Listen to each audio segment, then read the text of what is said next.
Daar's volgende Sondag ook 'n nagmaalsete na die tyd.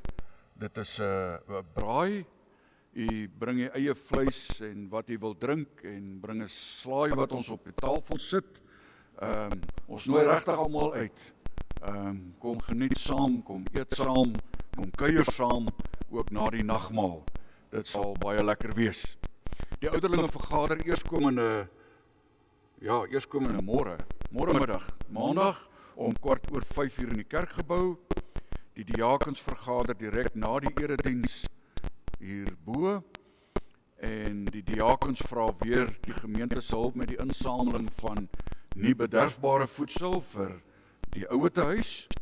In Mei versamel hulle kookolie en suiker wat u kan afdraai. Ek weet nie waarna toe bring hulle dit nie alweer.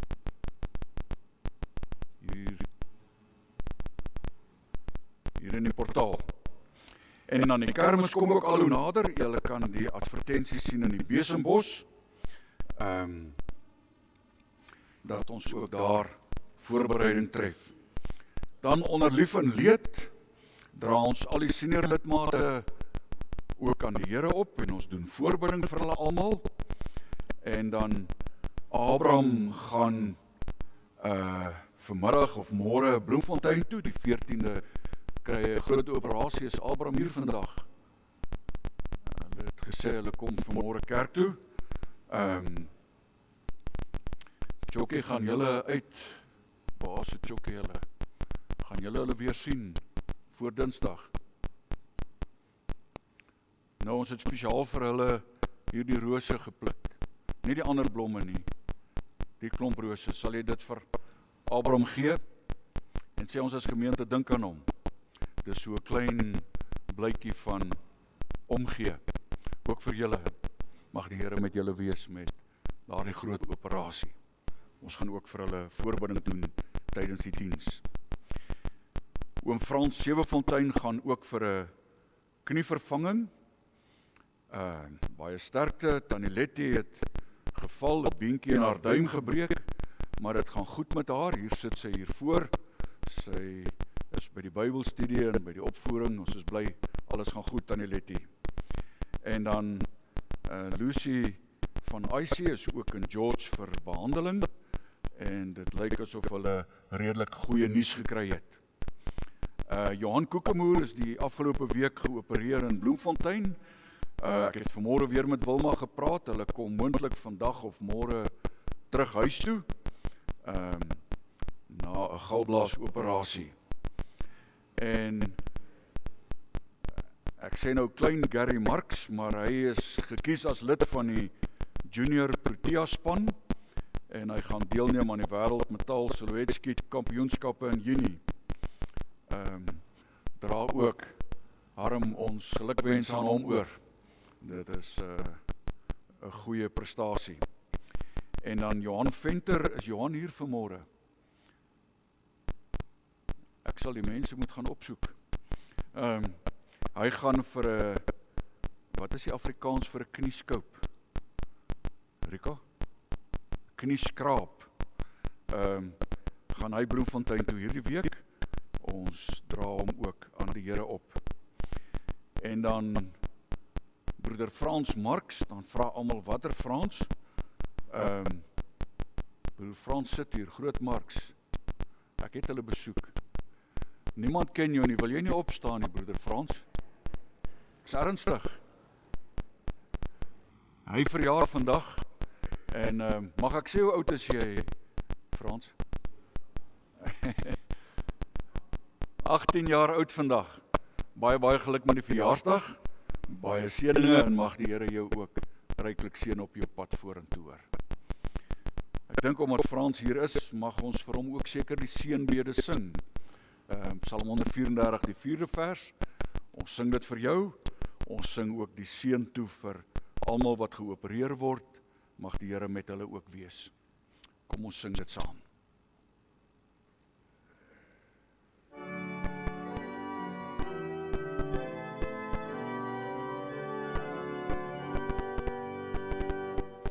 Laat U seën op Paul, ek Sion al bestraal, U wat beveel en geskied, wil Heer U sien oral gebied.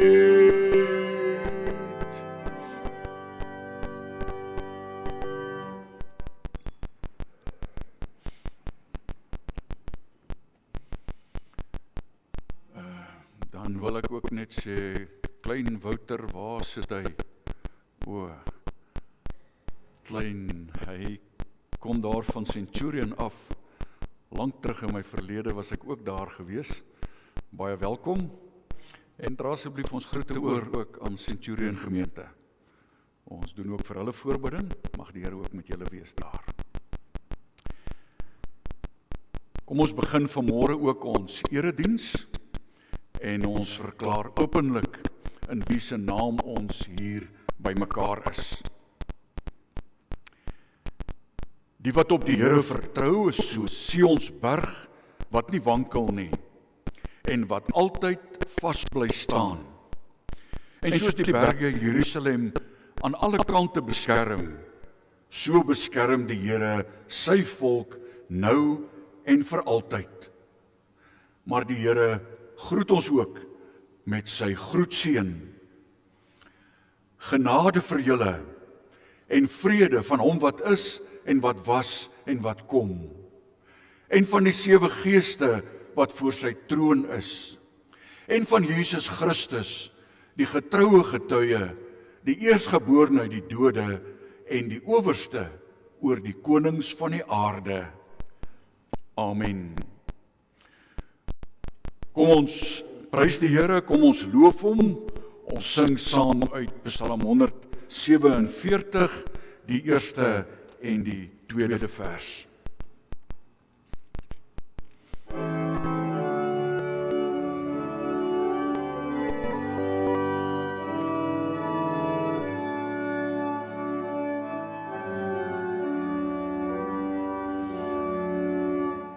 Laat voor die Here lofsang reis, o goed is dit om God te prys, o lieflik om die lof te sing, die lof wat ons aan hom moet bring, want hy wil ons in guns aanskou.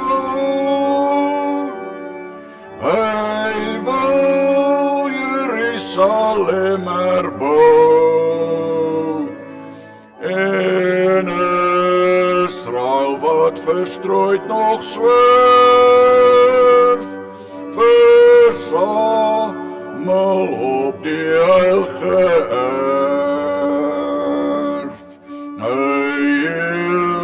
Gebrokenes van hart, en hy verbind in hul smart.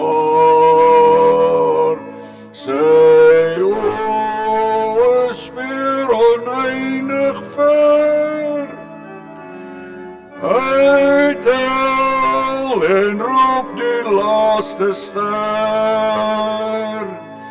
Sy krag en kennis ongemeet, oorweg van wat ons ken en weet.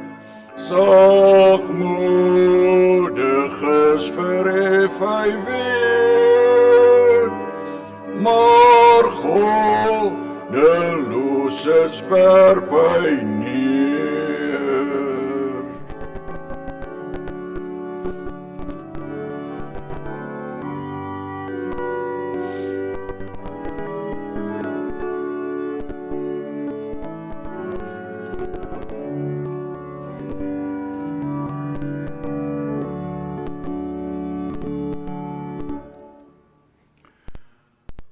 Ons gaan ons geloof bely, maar ook as inleiding tot ons geloofsbelijdenis Kom ons sing uit Psalm 9 vers 1. As ons dit klaar gesing het, bely ons geloof en direk daarna sing ons vers 7.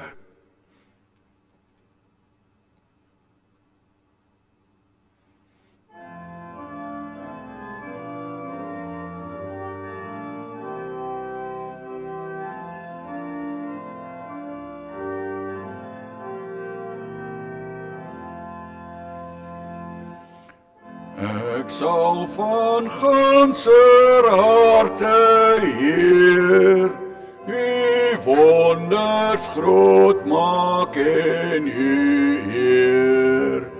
Ek sing omdat ek in U bly is, aan wie my lofsang toegewy is.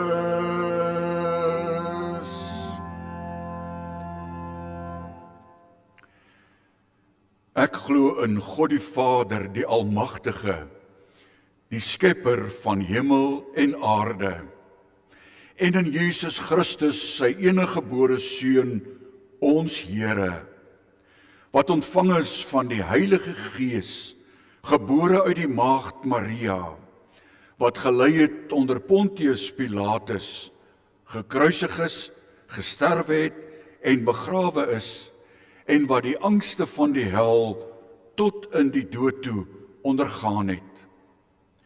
Wat op die 3de dag opgestaan het uit die dood, opgevaar het na die hemel en sit aan die regterhand van God, die Almagtige Vader, waarvandaan hy sal kom om die lewendes en die dooies te oordeel. Ek glo in die Heilige Gees. Ek glo aan 'n heilige algemene Christelike kerk, die gemeenskap van die heiliges, die vergewing van sondes, die opstanding van die liggaam en in 'n ewige lewe.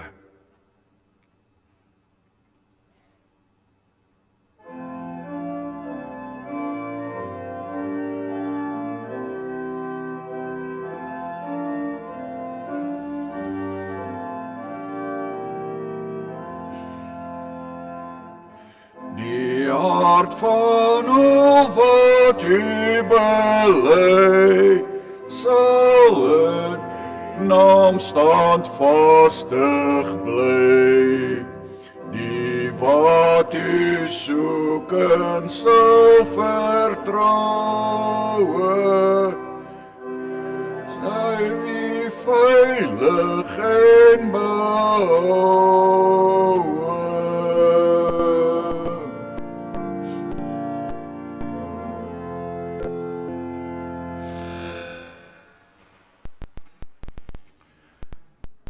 Nadat ons geluister het na die wet van die Here, gaan ons sing uit lied 190. Ons gaan die eerste, tweede en die derde vers sing. Vers 2 in besonder: in genade groot en ryk, bou U Heer U koninkryk. Voordat ek kon kies kon vra, het U Seun my vloek gedra. Ek kon vind, U het my gekry, voor ek nog my skuld bely.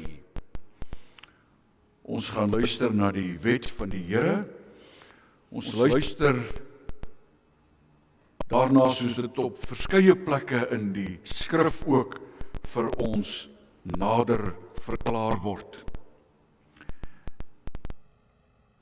Die eerste gebod: jy mag naas my geen afgode hê nie. En dit gaan oor God se soewereiniteit. Ons lees in Jesaja 46 vers 9 en 10. Ek is God, daar is geen ander nie. Ek is God, daar is niemand soos ek nie. Ek kondig van tevore aan wat later sal kom, lank tevore al wat nog nie gebeur het nie. Ek sê wat ek besluit het, en dit gebeur. Wat ek wil, doen ek. Die tweede gebod: jy mag nie 'n beeld of 'n afbeelding van my maak nie. En in Deuteronomium 27 vers 15, daar is 'n vloek op elkeen wat 'n afgodsbeeld uitsny of giet en dit in die geheim ergens neersit om te vereer.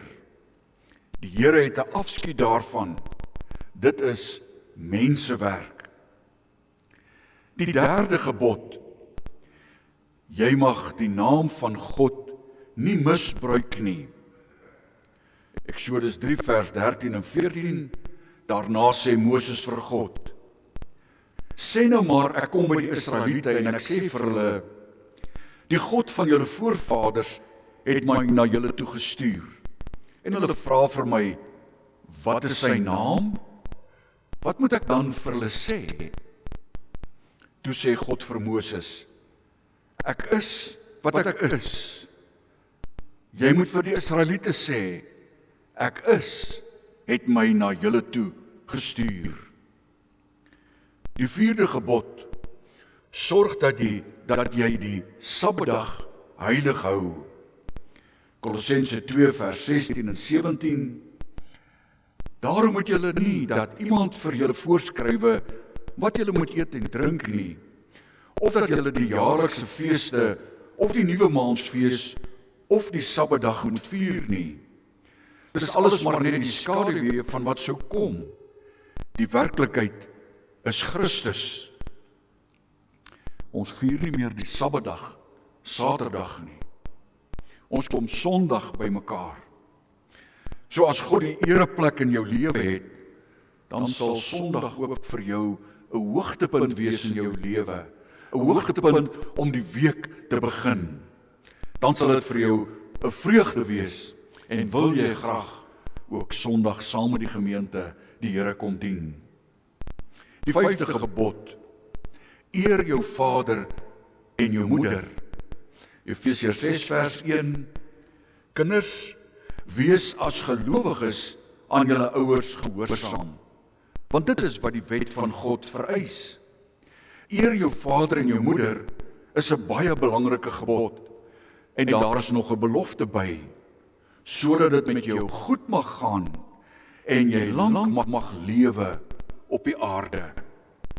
Die 6de gebod: jy mag nie moord pleeg nie. Maar die positiewe daarvan lees ons in Matteus 22 vers 39. En die tweede gebod wat hiermee gelyk staan: jy moet jou naaste lief hê soos jouself. Nie moord pleeg nie. Jy moet jou naaste lief hê. Die 7de gebod: jy mag nie egbreek pleeg nie. Matteus 5 vers 48. Elkeen wat na 'n vrou kyk en haar begeer, het reeds in sy hart met haar egbreek gepleeg. Die 8ste gebod: jy mag nie steel nie. Efesiërs 4 vers 28. As iemand 'n dief is, moet hy ophou steel. Hy moet deur harde werk op 'n eerbare manier self in sy lewensonderhoud voorsien. Dan sal hy iets hê om ook aan die armes te gee. Die 9de gebod: jy mag nie vals getuienis teen 'n ander gee nie. In Spreuke 16 vers 28 lees ons: iemand wat die waarheid verdraai, veroorsaak twis. Iemand wat skinder, bring verwydering tussen vriende. En die 10de en laaste gebod: jy mag nie begeer nie. In Jakobus 1 vers 14 en 15: iemand wat in die versoeking kom, moet nooit sê, ek word deur God versoek nie. Want God kan nie verlei word nie, en self verlei hy niemand nie. Maar 'n mens word verlei deur sy eie begeertes, wat hom aanlok en saamsleep. Daarna, as die begeertes bevrug geraak het, bring dit die sonde voort, en as die sonde ryp geword het, dan loop dit uit op die dood. Ons antwoord die Here deur saam te sing uit lied 190. Ons sing vers 1 tot vers 3.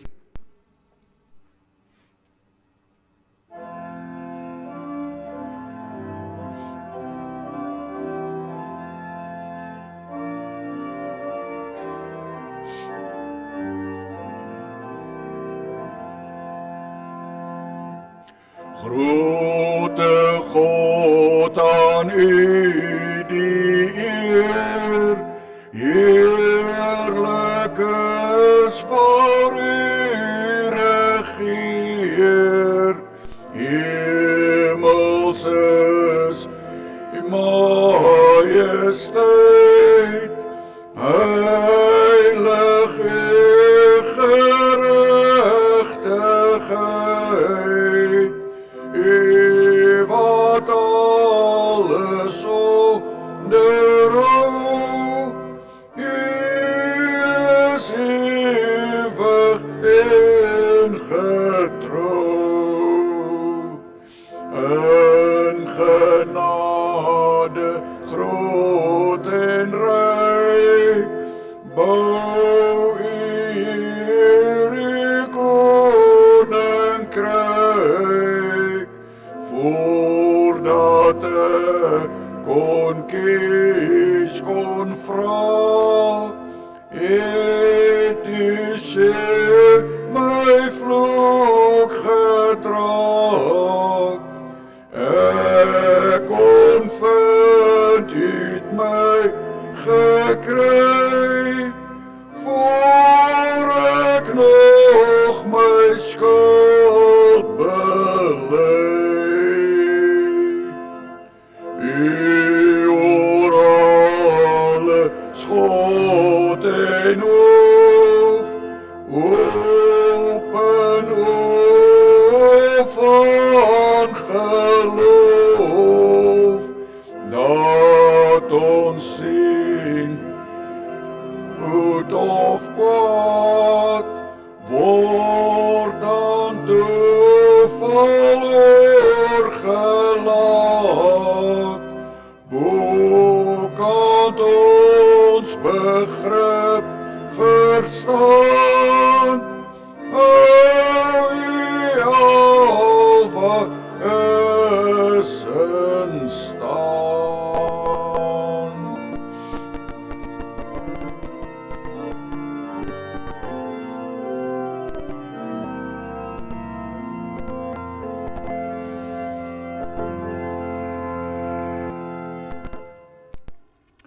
Buig die hoofde en dan bid ons saam. Driemaal heilige verbondsgod, Vader, Seun en Heilige Gees. Ons wil U naam opnuut vanmôre aanroep, roem en eer en prys. Ons wil opnuut diep voor U neerbuig, voor U grootheid, U almag.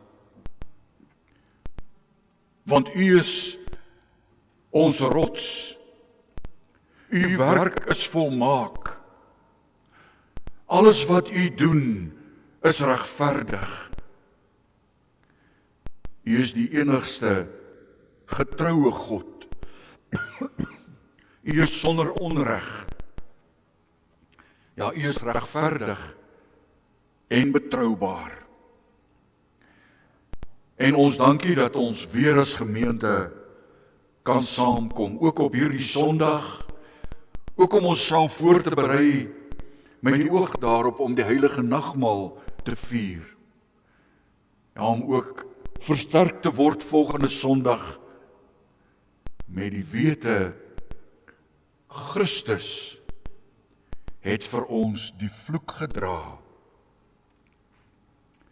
Naas U is daar geen ander God nie. U alleen is die lewende God. En ons dankie vir U genade. Daarom wil ons ook vanmôre bid, dat U ook met U magtige teenwoordigheid steeds by en met ons sal wees. Ook in hierdie erediens, sodat ons Here met opregte harte voor U kan kom.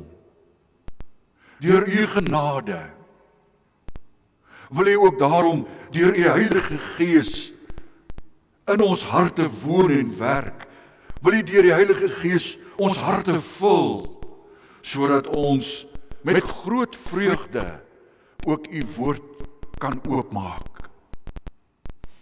Ja, Here, dat ons nie net die Bybel lees en nie verstaan nie, maar dat ons ook deur die werking van die Gees sal kan besef en begryp hoe hoog en wyd en ver en diep U liefde strek. Wil U so daarom met elkeen van ons wees, van die oudste tot die jongste. Ons bid in besonder ook vir hulle by Dirk Posma Oudhuis wat saam met ons deel in hierdie erediens, wat ook daarin luister en so ook deel is van dit wat ons hier doen.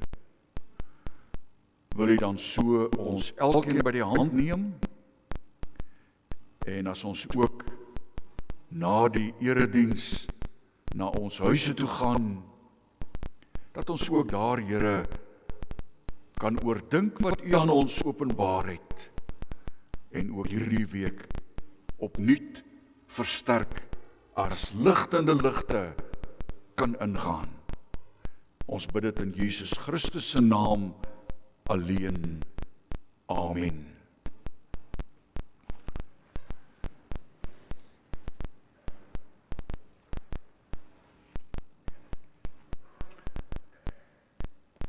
Ons gaan met die oog op die prediking sing uit Psalm 105, die 5de vers. Ek glo dis 'n baie bekende psalm, 'n baie bekende vers. Ons kan ook sê die verbondsvers. En ons sing dit ook met die oog op die prediking, waar ons gaan hoor hoe dat Jeremia 'n koopkontrak vir 'n stuk grond aangegaan het, erfgrond, omdat hy die verbond nagekom het. Ons sing Psalm 105, die 5de vers.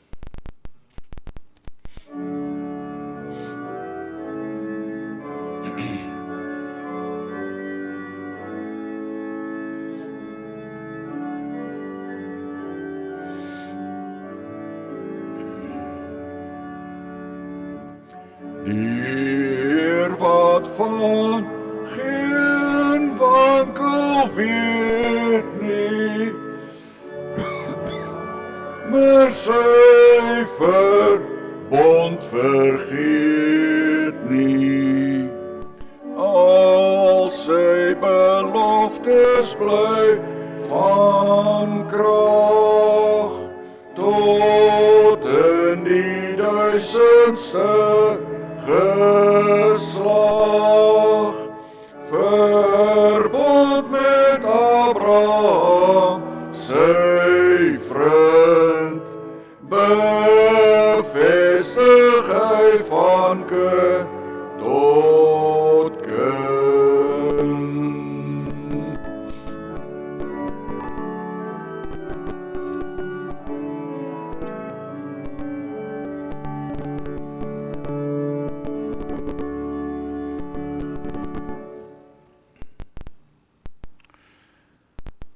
Ons skrifgedeelte, broers en susters, kom uit die boek Jeremia, die profeet Jeremia. Ons gaan saam lees uit Jeremia 32. Ons lees vanaf vers 1 tot by vers 25. Ek wil u tog maar oproep om ook u Bybel saam te bring, dat ons saam kan lees. Ek gaan uit die 83 vertaling lees. Ons teksverse gaan vers 13 tot vers 16 wees. Die opskrif Jeremia koop grond. En ek dink die belangrikste saak is, vertrou God altyd in wat hy vra. Dit is die woord wat van die Here tot Jeremia gekom het in die 10de regeringsjaar van koning Sedekia van Juda. Dit was die 18de regeringsjaar van koning Nebukadneser van Babel, wie se leer juis toe vir Jerusalem beleer het. Die profeet Jeremia was in daardie tyd ingeperk in die binneplaas van die paleiswag van Juda. Koning Sedekia van Juda het vir Jeremia daar ingeperk en gevra: "Waarom sê jy die dinge as profeet?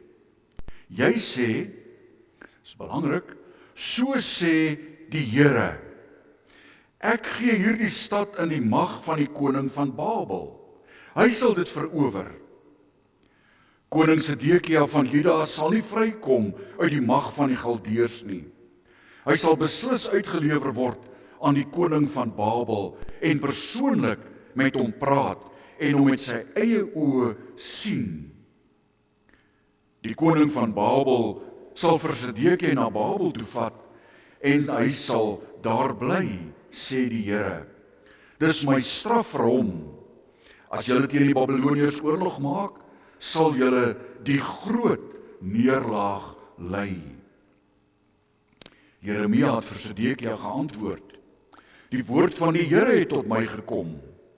Jou oom Salum se seun Hanamel sal na jou toe kom en sê: koop my stuk grond wat in Anatot is vir jou, want volgens die lossingsreg moet jy dit koop.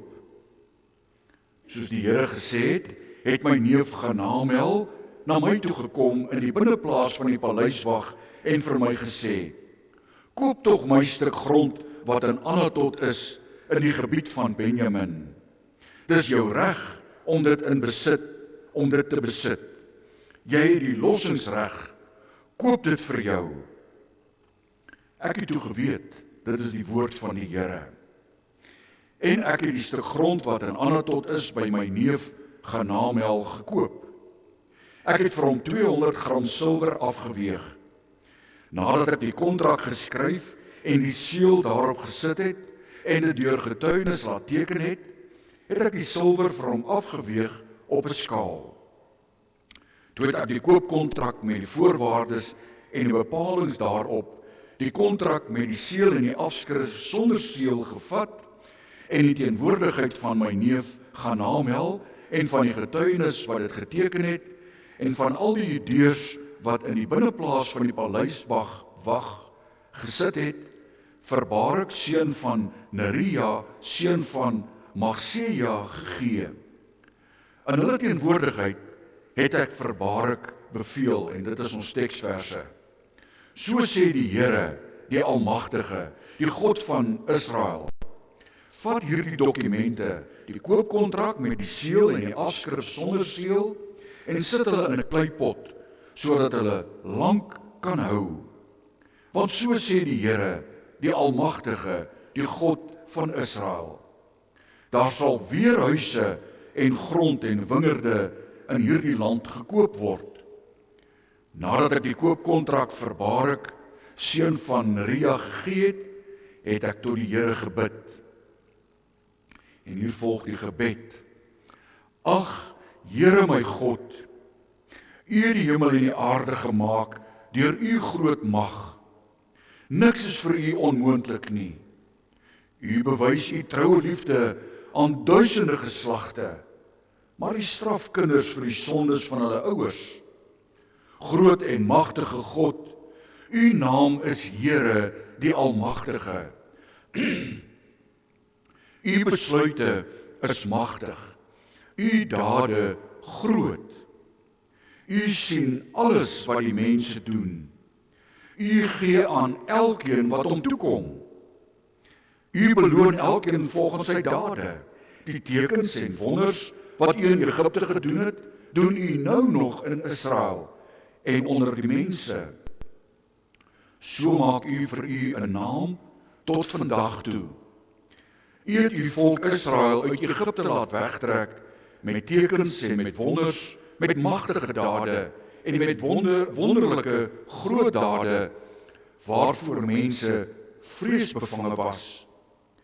U het hierdie land vir U volk gegee, die land wat U met 'n eed aan hulle voorvaders beloof het om aan hulle te gee. 'n land wat oorloop van melk en honing. U volk het gekom en dit in besit geneem, maar hulle was ongehoorsaam. Hulle het nie u wet onderhou nie. Hulle het nie gedoen wat u hulle beveel het om te doen nie. Daarom het jy al hierdie rampe oor hulle laat kom. Daar is beleringswalle teen die stad opgegooi om dit te verower. En die stad is deur die swaard en hongersnood en pes oorgegee in die mag van die Galdeërs wat daarteen veg. Wat u gesê het, gebeur nou. U sien dit self. En tog sê u, Here my God, sê u vir my, gaan koop vir jou 'n stuk grond met silwer en sorg dat jy getuies het. En dit, nou dat die stad in die mag van die Galdeërs gegee is.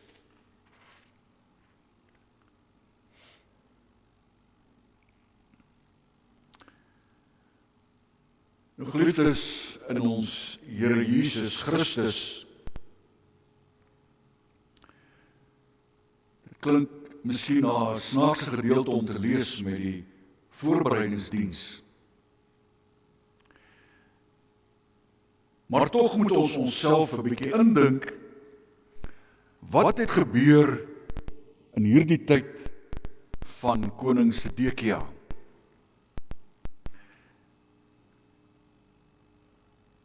Nou as ons vandag aan onsself dink, die wêreldsituasie, dan weet ons daar's weer 'n verkiesing wat voorlê in ons land. Baie beloftes word gemaak en daar's nie beurtkrag nie en die dinge is maar 'n bietjie deurmekaar. Daar's oorloë, die groot oorloë wat ons weet, die oorlog tussen Rusland en Oekraïne. Dit is al amper 'n bietjie op die agtergrond. Die oorlog tussen Israel en Hamas, dit is nog op die voorgrond. Ons weet nie eens van al die oorloë in Afrika nie. Die wêreldekonomie is maar baie wankelrig. En as iemand nou vir u sou sê, begin nou, koop nog 'n plaas, koop plase in Suid-Afrika. Of gaan koop vir jou huise, gaan koop vir jou huise in die dorpe, in die stede. Is dit nou ekonomies goeie gedagtes, goeie dinge om nou aan te dink? Nou as ons nou kyk na ons situasie, dan moet u indink in Jeremia se situasie.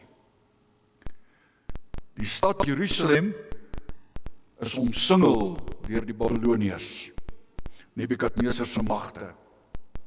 Daar's vir hulle geen uitkoms nie. Sedekia was die koning, maar hy was eintlik maar 'n papperd. En dis die jaar 587 voor Christus. Die berigte stroom in na Jerusalem toe, na die Jode toe. Die land is ingeval, groot dele is reeds verwoes. Die bloedspoor word daagliks groter. Die hoofstad gaan een of ander tyd val. Dit gaan sleg in Juda. Die leer van Nebukadneser gaan hulle inval. Hulle begin kos opgaar, wantroue neem toe. Die politici raak senuweeagtig. En Jeremia, die profeet, hy's in die tronk, hy's ingeperk in die paleiswag van Juda. Hy profeteer vir Sedekia, wat gaan gebeur, die koning? En as jy die skrif ken en jy lees 'n bietjie verder, sal jy sien, Sedekia is gevange geneem, sy familie is gedood, sy oë is uitgesteek, hy is weggevoer na Babel, daar het hy 10-1 in die tronk gesterf. Omstandighede was haglik in Jerusalem.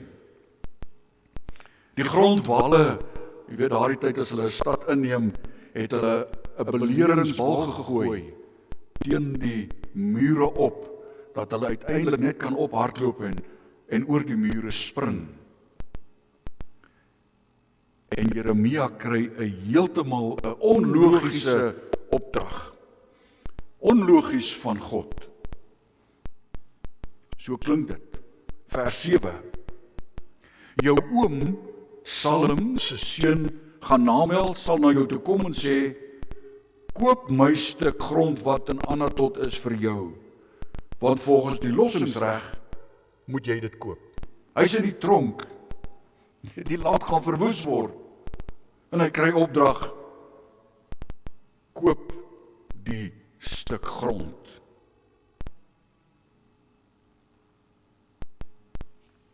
Was dit nou 'n logiese ding om te doen? Die land is amper daarmee heen. Die toekoms is heeltemal duister, onseker. En as hy 'n stuk grond koop, gaan hy grond heel waarskynlik vir hom 0 en geen waarde inhou. Hy sal nooit daai grond kan benut nie, so het hy gedink. Maar God het hom dit beveel, want die woord van die Here het tot hom gekom, koop die stuk grond. Nou as Hanamel skielik sonder waarskuwing na Jeremia toe gekom het, sou hy sekerlik nie die grond gekoop het nie. Hy weet mos wat is aan die gebeur. Hy weet hy's 'n gevangene. Hy het self geprofeteer. So as iemand skielik na hom toe kom en sê, koop 'n stuk grond, sou hy sê, nee. Die toekoms is duister.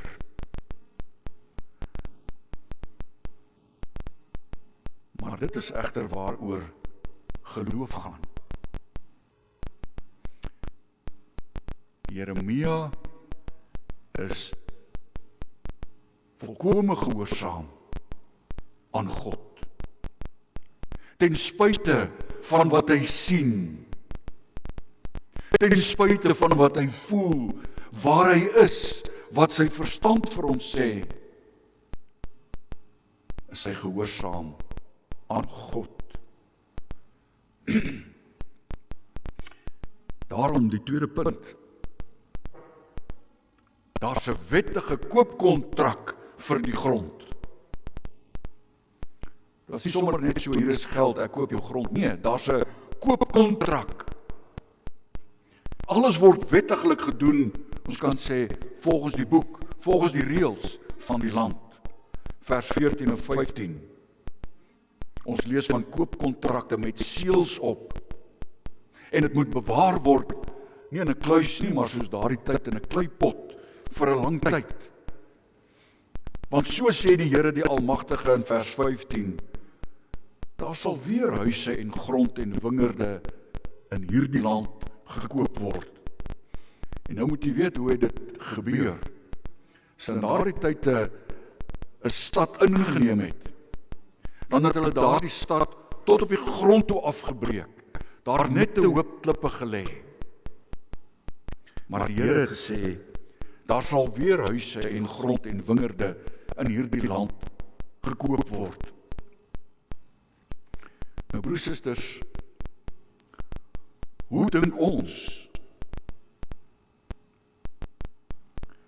En ek praat glad nie polities nou nie, glad nie. God maak nie foute nie.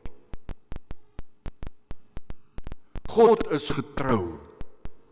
God is volmaak. Hy's ver bo ons verstand verhewe. Ons kan God en moet God altyd vertrou. Want geloof gaan verstand as 'n ware vooraf. Hebreërs 11 vers 1, om te glo is om seker te wees van die dinge wat ons hoop, om oortuig te wees van die dinge wat ons nie sien nie. Geloof is nie om te sien en dan te glo nie. Geloof is om onvoorwaardelik te glo, wat die omstandighede ook al is, wat God sê. Geloof is wat ons ook bely in die katekismus, Sondag 7, vraag 21, kennis en vertroue. Kennis is dit wat in die Bybel staan. Vertroue is om absoluut te glo God is in beheer. Glo ek en jy so? Wel, ons lees van Thomas was kleingelowig. Baie as kleingelowig. Dit gebeur dikwels met ons ook. Maar Jeremia het sy geloof met die daad bevestig. Hy was nie net 'n profeet wat maar gepraat het nie. Hy het gegaan en die stuk grond gekoop, koopkontrak geteken, getuies, wettig, verseël. Maar geloof kom nie goedkoop nie. Geloof stel ons in staat om 'n vaste hoop te hê op God se beloftes van 'n sekere toekoms. Al is ons onseker. Dink maar aan die Bybel. Abraham. Hy woon in Ur, die land van die Galdeërs. Hy kry opdrag, trek. En hy trek, hy weet nie waarheen nie, maar hy trek na die beloofde land toe. Dink maar aan Moses in Egipte. Lekker, in die koninklike hof, by Farao. Maar dit was nie vir hom belangrik nie. Sy volk, God, was vir hom belangriker. Daarom was hy gehoorsaam met sy sonde. So was dit met die profete. Dink maar aan ons Here Jesus Christus. Hy wat waarlik mens was, maar waarlik God. Hy het sy hemelse heerlikheid verlaat en op aarde kom leef om in ons plek te sterf, te betaal. En as God het hy presies geweet wat gaan elke oomblik gebeur. Nie net tot aan die kruis nie, maar ook daarna. Was hy bang? Natuurlik was hy bang, want hy was waarlik mens. Hy het gaan bid in die tuin van Galilea, of die tuin van Getsemane. Hy het gaan bid, en hy het gesmeek, as dit U wil is, laat hierdie beker by my verbygaan. Maar nie soos ek wil nie, het hy gebid, soos U wil. So Jesus Christus was volkome gehoorsaam aan sy Vader. Dink maar aan die martelare op die brandstapels, aan Luther en Calvin. Dink maar hoe baie mense is werklik getrou aan God. En die groot vraag is, hoe moet ons daaroor dink? Wat het Jeremia gedoen? Ons lees dit vers 17 tot 25. Hy begin nou om te bid. Hy bid nie dat hierdie stuk grond vir hom ekonomiese waarde sal inhou en dat hy 'n groot oes sal kry. Nee. Ons lees, hy begin om God te loof en te prys. Ag Here my God, U die hemel en die aarde gemaak deur U groot mag. Niks is vir U onmoontlik nie. U bewys U troue liefde aan duisende geslagte.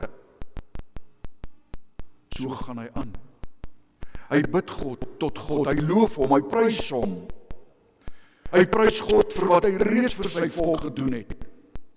Van geslag tot geslag.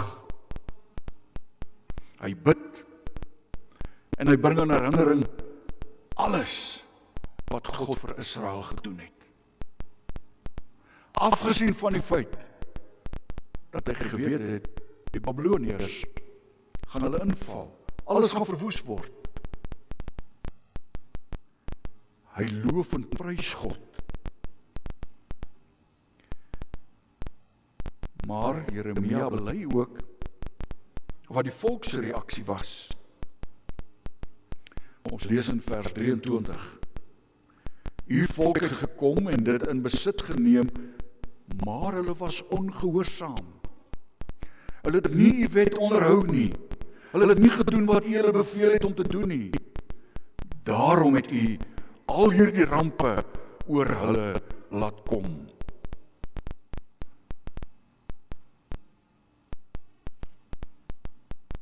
Die derde punt en die laaste punt.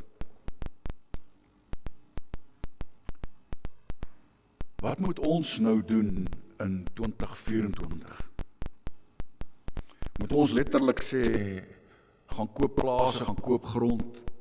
Nee, dis nie hoe ons die Bybel verklaar nie. Ons koopkontrak is betaal vir ons ewige grond. Want ook ons kry die opdrag om te koop. Ons gaan dit volgende Sondag weer hoor. Jesaja 55 vers 1 en 2. Kom almal wat dors is, kom na die water toe, selfs ook die wat nie geld het nie, kom koop en eet. Ja, kom koop sonder geld en sonder om te betaal, wyn en melk. Waarom betaal julle vir iets wat nie brood is nie? Waarom werk julle vir iets wat nie kan versadig nie? Luister aandagtig na my, sodat julle kan eet wat goed is, versadig kan word met die beste wat daar is. Gee aandag en kom na my toe. Luister en julle sal lewe. Ek wil met julle 'n ewige verbond sluit. Onthou jy wat het ons gesing in Psalm 105 vers 5? Ek wil my troue liefde aan julle betoon soos aan Dawid. Ja, ook ons word uitgenooi om te kom koop. Wat moet ons koop? Ons moet as 'n ware die geloof koop. Die genade. Die liefde van God. Maar ons moet dit koop sonder om te betaal. Wat kan ek en jy vir die Here gee wat hy nie het nie? Jou plaas, jou huis, jou kar, alles behoort aan God. Ons het niks. Ons is maar rentmeesters. Maar kom koop dit sonder om te betaal. Vir die wêreld klink dit onlogies. Hoe kan jy koop sonder geld, sonder om te betaal? Vir ons as Christene het die Heilige Gees dit in ons harte bevestig.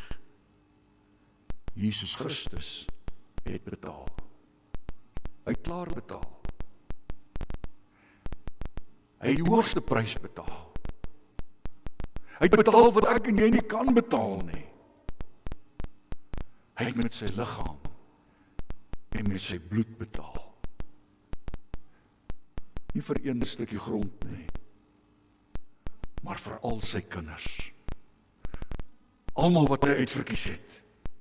Hy het die prys reeds betaal, hy het ten volle betaal.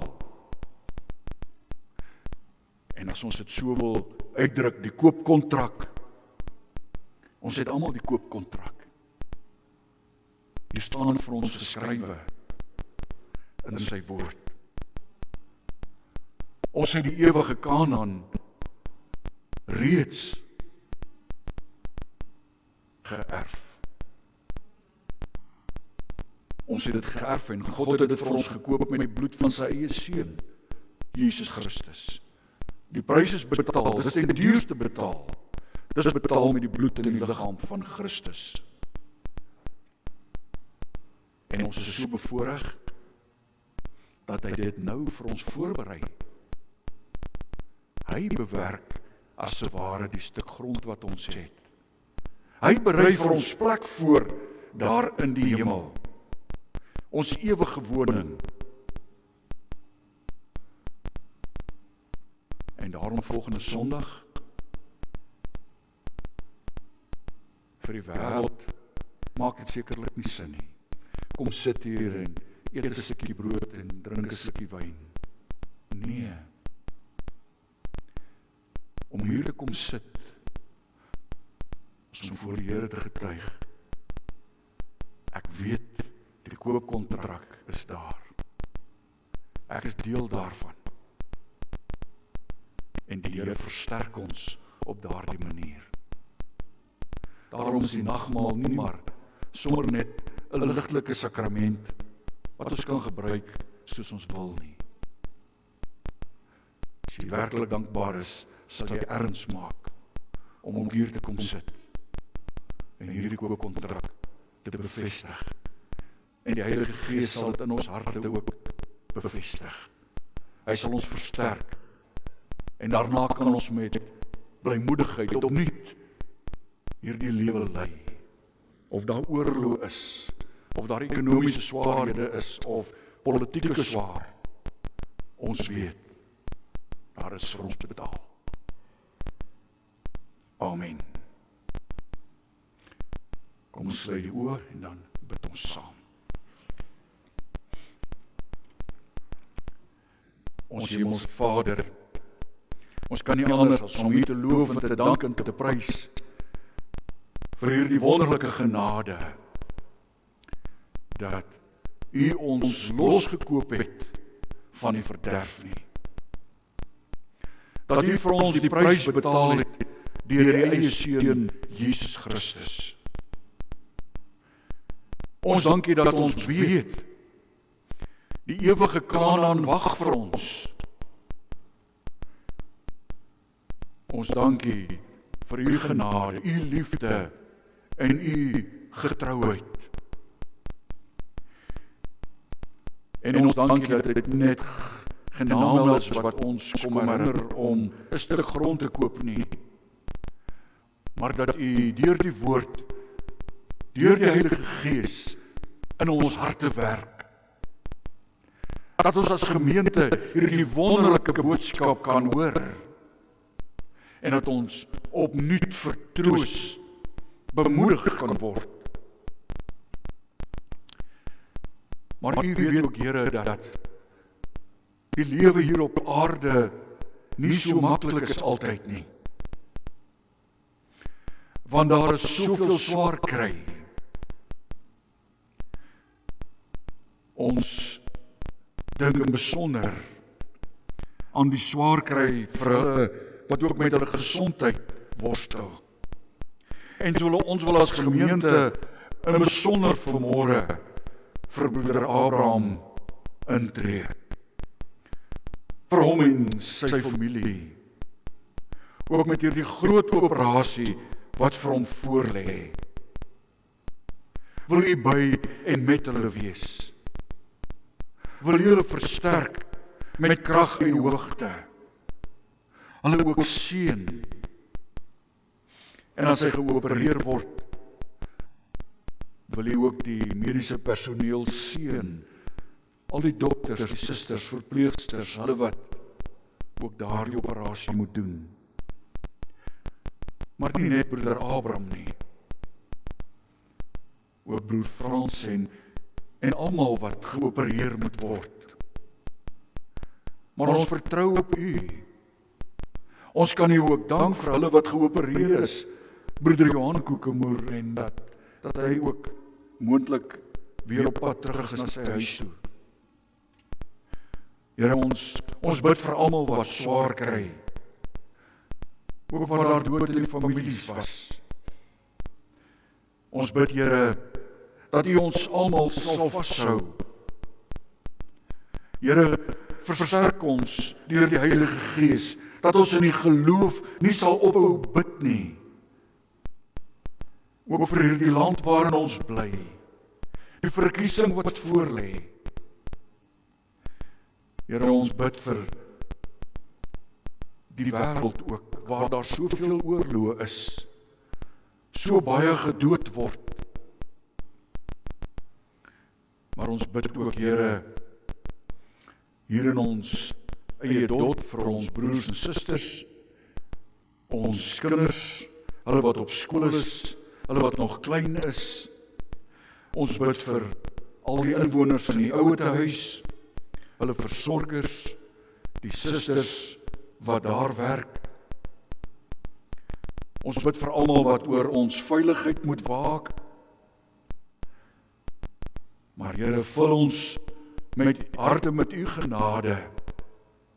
Lei ons deur die Heilige Gees om ook in hierdie dorp, in hierdie distrik, nie net te lewe nie, maar om ook ons lig te laat skyn as Christene, as u kinders, wat so ook u naam vereer met wie ons is. Maar ons bely ook voor u ons sondes, want ons weet dat ons almal in gedagtes, in woorde, in werke elke dag oortree. Wil u ons vergewe? Wil u ons skoon was met die bloed van die eie Seun Jesus Christus? En ons bid dit in sy naam alleen. Amen.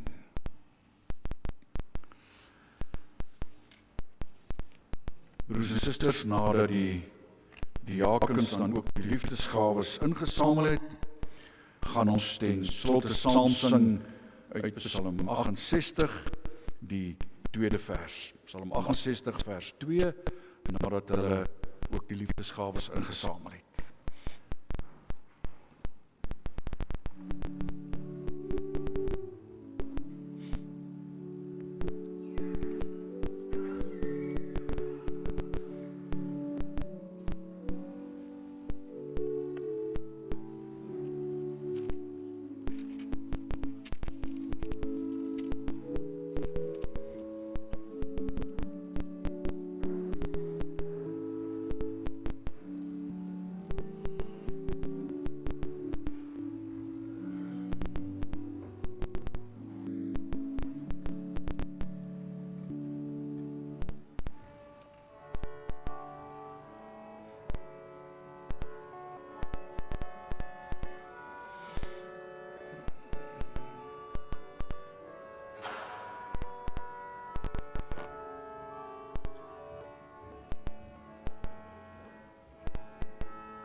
Sal u na die tyd net een oomblik sit, ek het een afkondiging vergeet asseblief, dit sal net 'n half minuut wees, dankie.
Here danklied aan. Verhoog voor hom die baan. Sing al wat leef sy ere, berei die weg in om weer bly. Wat deur die wye vlaktes ry, sy naam is Heer der Here.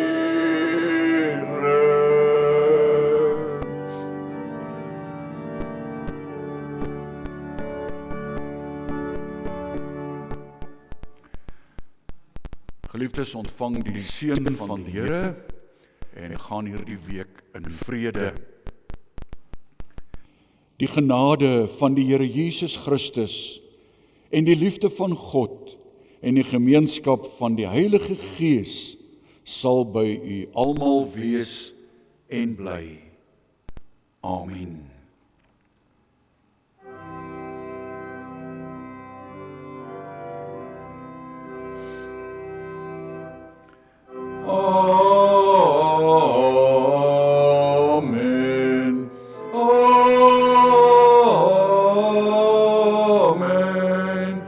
Amen. Amen.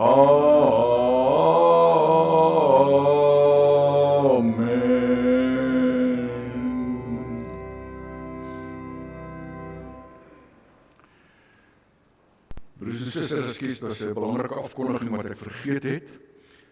Ek wil u terugneem na hierdie dag toe, dis Moedersdag. Nou, ons as gereformeerdes vier nie regtig Moedersdag nie, want elke dag is Moedersdag. Maar nogtans, baie dankie vir die ma's en al hulle liefde wat hulle betoon. Maar dis nie die eintlike afkondiging nie. Ek wil u terugvat na 1 Mei 2003 toe. Ek hoop jy kan almal daardie dag onthou. Daardie dag is daar 'n baie spesiale man hier aangestel in die gemeente om 'n besondere werk te verrig. So die 1 Mei is hierdie werk al vir 21 jaar verrig. En ons het dit goed gedink om vanmôre ook vir hom spesiaal koek en tee te gee. Dani van Wyk. Hy is die koster vir 21 jaar in die gemeente. Dani, ek amper al vandat ek kan onthou is jy die koster en jy maak altyd soveel grappies daaroor. Maar baie dankie vir jou dienswerk. Baie dankie dat jy met groot ywer alles hier in stand hou, ook by die pastorie toe ons ingetrek het. En jy het nou vanmôre gedog, jy gee blomme vir jou vrou, maar eintlik was dit 'n misleidingsplan. Hierdie blomme is vir jou. Jy mag dit huis toe vat en voor jou bed neersit, hoor. Dani, baie dankie vir jou werk. En ons sien uit na die volgende 21 jaar van kosterwerk wat jy hier gaan doen. En hy nooi almal van julle uit om saam met hom koffie en tee te gaan drink daar in die saal. Dankie. 'n geseënde week, broers en susters, vir almal.